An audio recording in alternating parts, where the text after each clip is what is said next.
Capitol police officers are recovering from the injuries they suffered during the attack on the Capitol. The injuries are both physical and mental. Capitol police officer Brian Sicknick, who later died as a result of a head injury endured that day, is one of at least 140 officers who were injured in the attack. Two more officers who were at the Capitol on January 6th took their own lives in the weeks after the riot. Lawmakers are now pushing to provide mental health resources to police who were in the Capitol on January 6th. My guest, Professor John Violanti, is a police veteran who served as a New York State police trooper for 23 years. He's an expert on police stress, as well as an epidemiology and environmental health research professor at the University at Buffalo School of Public Health and Health Professions.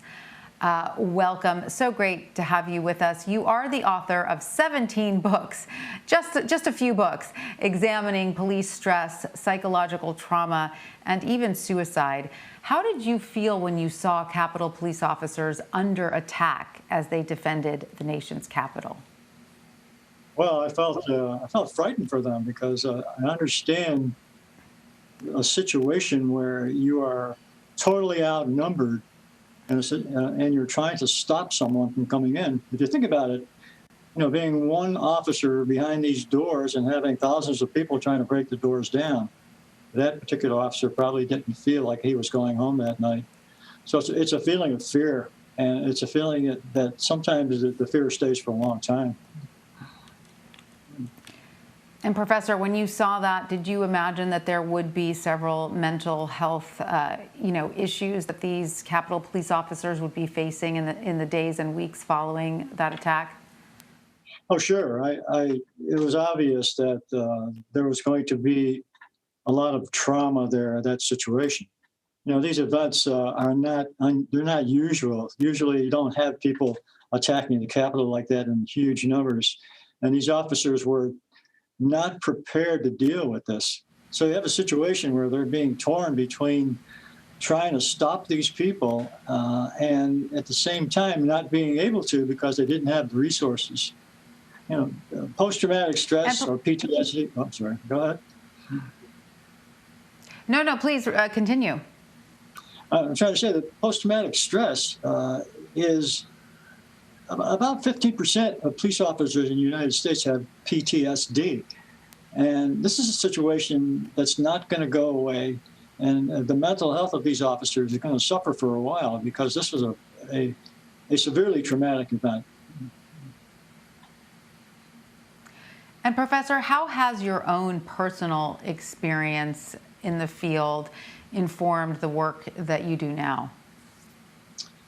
Well, I think being a police officer, I was a trooper, and doing this kind of work, you get a good inside view of what these officers feel when they go through these situations.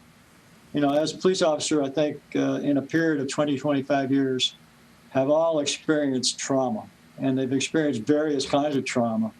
Anything from seeing abused kids to having to get involved in a shooting, to see people die, all of these things add up. They're cumulative, and then after a while, the mental psyche of people who are officers is damaged. And those who cannot cope well with these problems eventually end up using maladaptive strategies such as alcohol and ultimately suicide.